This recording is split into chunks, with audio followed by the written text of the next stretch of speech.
When you were speaking, you mentioned, Mayor, that 20% of the time is spent in school and the rest is the kids' environment.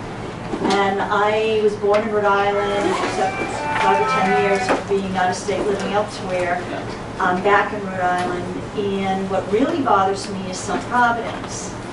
Because before, perhaps it became predominantly maybe Latino, it was the Black American, and problems that are existing now were existing towards the Black American kids. And the only thing I see different is there are no longer houses there, the property's been leveled and there's no building there. So I'm not political, I'm retired, I wanted to see what I could do for the community with any experience I've had. So I was just kind of looking around for property owners to see how property owners could interact. And I'm discovering there are property owners that own property that are in Mexico and Dominican Republic, and they're like all over the place. So I guess, you know, we don't have everybody at the table here. And I wonder what's going on with property owners, and they're not living in the country, let alone not living on the property.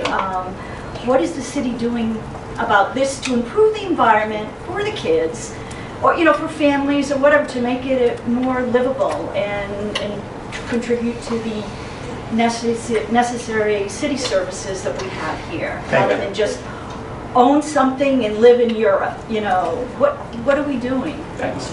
That's a great question. So we've been working with a professor from Harvard. His name is Paul Reville. He's the he was the former commissioner of education in Massachusetts, and he was actually the commissioner at the time that the Lawrence state intervention took place. But anyhow, we've been working with him, and he says very provocatively, but I think insightfully, that school is not, or public education is not significant enough of an intervention to overcome many of the challenges that our kids experience in their environment. And I think that's true.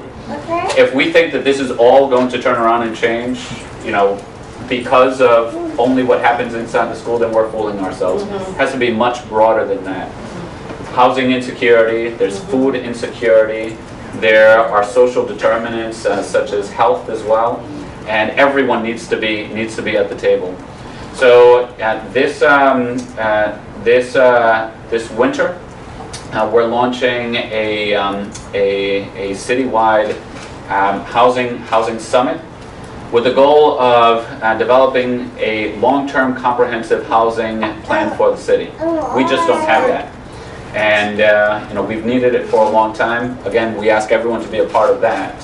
And you know, the goal from that are manyfold. We're going to look at housing insecurity, affordable housing, and housing challenges across the board. But we understand that if our kids are constantly moving, and perhaps even changing schools, it's going to affect their ability to learn. If kids are going back to their home and there's lead paint or there are other health issues, they're just not going to be prepared and ready to learn. If they're going back to a neighborhood where they're experiencing trauma, they're afraid to go outside and it's just very anxious, they're not going to be ready to work, and so ready to learn. So we have to take a comprehensive approach to all of this. So that covers housing, but you know, I think that you're also getting at this as well. It's not limited to housing either. It's much beyond that. And maybe I'll begin to sound like a broken record, but the solution to all of this is all of us. And for us to get this right, it's going to require every single one of us. We have a way to get folks involved in the housing area, and we look forward to finding ways to get folks involved in every area. Yeah. I had kind of brought this up at another meeting several weeks ago, and I had somebody from a nonprofit come up to me and tell me, be careful, you might upset somebody and you might get hurt. Oh, God. So I'm just saying, the power is with the property owners, and if the property owners aren't part of the culture of the city, and the worst case scenario, they're way overseas, what can we do to rein them in, to be accountable for their properties? What got this started is with the Fame Tower, and then I was remembering, gee, I grew up with Fames, and I got on the computer and got a different spelling. But there used to be a office supply, New England Office Supply on Broad Street, and my dad used to buy his supplies for his company there. And I noticed that isn't there anymore. And what's also not there are numbers on the street. It's next, not too far from the building that you ran your campaign from, the beautiful building with the arches. It's like kind of south on the left.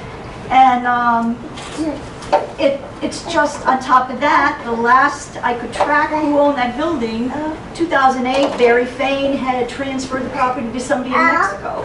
So then I started to think, wow, here I'm thinking we're all living in Providence, owning our properties, or worst case scenario, Massachusetts or Washington State, or somebody bought our properties.